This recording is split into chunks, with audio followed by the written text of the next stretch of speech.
Hey YouTube! Today I'm going to show you how to make homemade maple bars. And these are not your average maple bars. Thank you. Alright, we're going to start our maple bars. This is the equivalent of 2 packages of yeast. And we're going to add a 1/4 cup of warm water. And we're just going to stir this up and let it kind of sit here and just kind of sit here. That is not quite 2 tablespoons. A package of yeast is about 2½ teaspoons. That's it. It's just gonna sit there and do its thing. All right, now over here we have 1 1/3 cup of milk, and we are scalding it. And scalding it means you just bring it up. You don't want to let it boil. But you see how there are bubbles? And steam. Okay, so there are bubbles beginning to form on the outside right there. That's it. That's all you have to do. So we're going to turn that off. And we're going to add to that 2 teaspoons of salt and, get back so I quit steaming, 4 tablespoons of sugar. And this is 2 teaspoons of cinnamon. And our last addition to this part is 1/3 cup of shortening.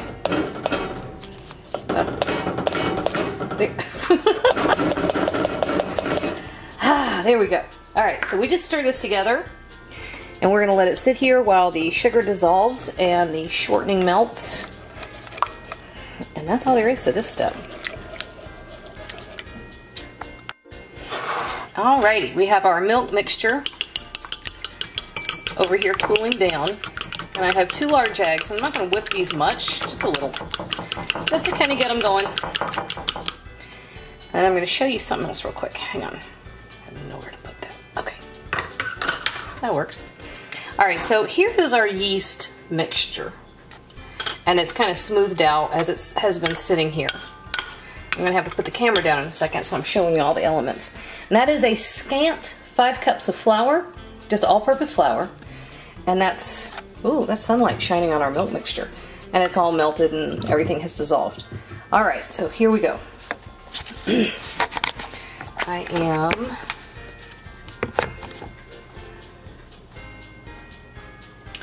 there we go, that works. All right, so I have the dough hook on my mixer. You can do all of this by hand if you want to. Are we too close? You can do this by hand if you want to. I'm just incredibly lazy. My hands get tired if I knead too much. That's not true. I actually need dough, bread dough, all the time. All right, so we're adding our yeast and water to the eggs. When you're working, really the only thing you have to watch out for here is as you're adding your milk mixture, it has to be cool enough that it's not going to kill the yeast, right? So what I like to do is right into the flour, and you're going to stick it in the flour and whoa, I turned my mixer up by mistake. You're going to add it to the flour, and it's going to be a very stiff mess, but it'll bring the temperature down enough that you can then add your yeast and your eggs, which are going to go right in here. That's a good time for a telephone call. This is actually going to just do this for a few minutes, and I'll be back to show you what it looks like. Alright, we're about 5 minutes in. And that's just about right.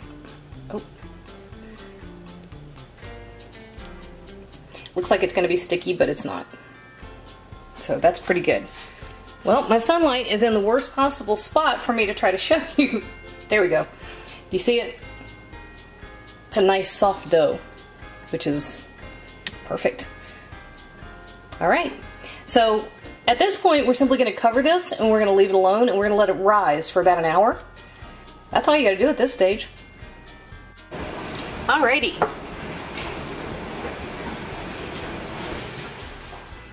So our dough has had about an hour to rise. And has it ever? Check that out. It always tickles me to death when dough does that. I don't know why, but it's just, I think it's a little bit magic. All right, so we're gonna roll it out now. And we're just gonna lightly sprinkle your surface with flour just to help keep it from sticking. And over here, I have a baking sheet that I lined with parchment paper. And then I gave it just a light coating of butter. So we're gonna let that sit there. And a lot of recipes will tell you to punch down dough. It sounds a little aggressive to me, but okay. How about we just squish down our dough? There we go. All right, now it is a pretty sticky situation with this dough, and you don't want to add too much flour, but you do have to be able to roll it out. So have some flour standing by. And just gonna pat him. I don't even know if I'm gonna use a rolling pin. I don't know, we'll see. You want a nice square.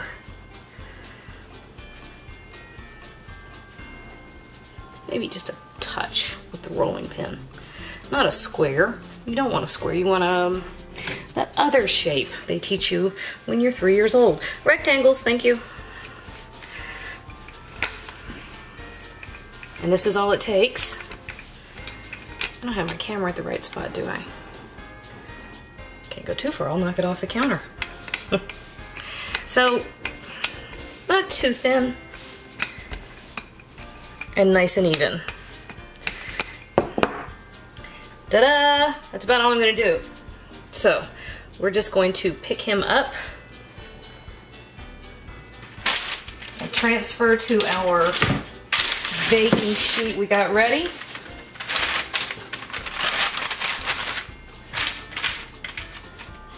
And this is gonna rise for another hour. Now, one thing I am gonna do is score it. We're gonna bake these. Let's see. I have a spot that's not quite as even, which means when we bake them, here we go. All right, so I'm just gonna cut these into rectangles. I don't know why rectangles are a thing, but that's what everybody seems to do with maple bars.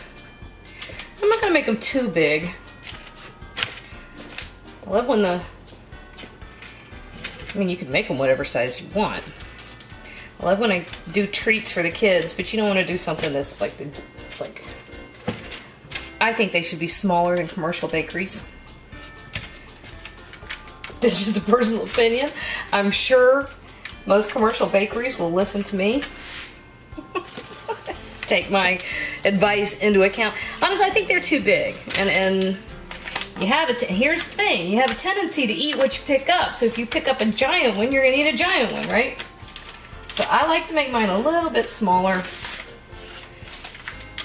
just so I don't eat 15. And if they're all big enough, some of y'all know what I'm talking about. Actually, Lance requested these. I have a couple kids. I don't always get all the kids' cakes made homemade every year, but I try. And a couple of the kiddos don't really want a cake. Layden always wants a pie, which cracks me up, but okay. I will say this, dude, Dean Winchester, that's who Bladen is when it comes to pie. And if you want to bribe him, if you're trying to get some extra yard work or something out of him, cherry pie will hook you up. But Lance, it's Lance's birthday today. Matter of fact, it is her 18th birthday today. And it's just, I guess my phone's gonna ring every time I try to do anything on video. Anyway, it's her 18th birthday, and she's not that big of a fan of cake either, but boy, she loves a donut. And this is what we look like. All right, so we're gonna cover this up again, Can I get farther? There we go. We're going to cover this up and let it rise for about another hour. At about 45 minutes from now, whatever time that is, at 12:15, I'm going to preheat my oven to 425 degrees so it's nice and hot and ready to go. Because once these have risen for an hour, it'll be time to pop them in, and they only take a minute. Alright, we're going to start the maple icing for our maple bars, which a lot of people's opinion is the whole point. Alright, so we have 1 cup of brown sugar and half a cup or 4 tablespoons of butter. And we're putting this over medium-low heat. And we're just going to heat this up until it melts. And to this we're going to add half a cup of maple syrup. If you have grade B maple syrup, use that. I think the flavor is better. I was at the store the other day and couldn't find any. All I found was the grade A. Alright, so we're just heating it up. We're going to let it melt together and let it cool down a little bit. We're starting this now. We haven't put the maple bars themselves in the oven yet, but we're starting the frosting now because we want it warm but not hot when we go to put it on our maple bars. Okay? Okay. Alright, we have risen for another hour and they are perfect. I have the oven set to 425 degrees and these only take about 7 to 8 minutes, maybe 9. Keep an eye on them. Don't go walking off. As soon as they're done, I'm going to pull them out and I'll show you how to frost them. Okay, so the butter and brown sugar and maple syrup mixture has simmered until the sugar is dissolved. Take a little taste. If it still feels gritty, leave it on for another minute or two till that brown sugar completely dissolves. Now, our maple bars are in the oven and I have 2 cups of powdered sugar. We're going to turn this syrup into icing. And we're going to do that by adding a little bit of the powdered sugar at a time until we get it to the right consistency. Okay? I'm guessing 2 cups. But the key word there is a guess. If your frosting gets too thick, you could loosen it up a little bit with a little more butter, a little splash of milk, a little more maple syrup. But the only way to get it thickened up is powdered sugar. Okay, so I'm just going to keep doing this until we are nice and spreadable. Spreadable. Gee. All right, so I actually added about a cup of the powdered sugar. And that's about right. I stuck it on the back of the stove over the oven vent to keep it warm because we've got about 3 minutes more before the maple bars are out. And we want everything warm when we put it all together. I'll show you. All right, here we go. I have our icing. And all we're gonna do is this. We're pouring the icing over. If you want to give it a little nudge, you can give it a little nudge to make sure it covers well. But this is why we wanted our icing to be nice and warm so it would melt well. Not melt well, spread well. I swear, I think I have... The other day I was trying to say exit ramp and the only thing I could come up with was runway. It's just the way my brain works sometimes. I do know how to speak English. Just Alright, so this is all you do, y'all. I hope we got enough. Might have make an extra batch of icing for this stuff over here in the corner. So you do want it. I mean, the frosting, I mean, that's the happy place for a maple bar, right? I think so. Well, maybe not. I think we're doing alright.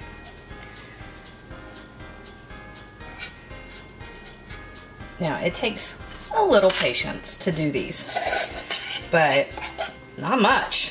I mean, I'm not going to do anything difficult or fiddly or crazy hard. At least not very often. I spent last week doing a lot of Thanksgiving recipes, and so we had turducken and duck breast, and I made a Southern Comfort glazed ham, so I'm taking it easy in the kitchen this week. I'm not knocking myself out. That's it. Look, there's enough frosting left. Have a little bit with a spoon. Okie dokie. Let those cool just a little bit. That sugar is hot, hot. You don't want to hand that to your kid right away. Although mine are teenagers and chances are they would just take it. Let's see how we did. Let's take this little weird one over here in the corner. Oh, look at that. Let me see. See that? I am burning my fingers on the frosting. Is that showing? Nope. There's the texture. Mmm. Oh man. Sorry the camera's not in focus. I'm distracted by this thing. These are so flippin' good. That dough is perfectly sweet and it's light and it's fluffy and soft. And that maple glaze is to die for. I need another bite. There you go, guys. Easy peasy, delicious maple bars. All there is to it. Hey YouTube, thanks for watching. And if you thought that video was helpful, do me a huge favor. Hit like, hit subscribe, hit the little bell so you get a notification whenever I post a new video. And if you have a second, hop on over to Patreon and check out how to support my channel even more. Again, thanks for watching.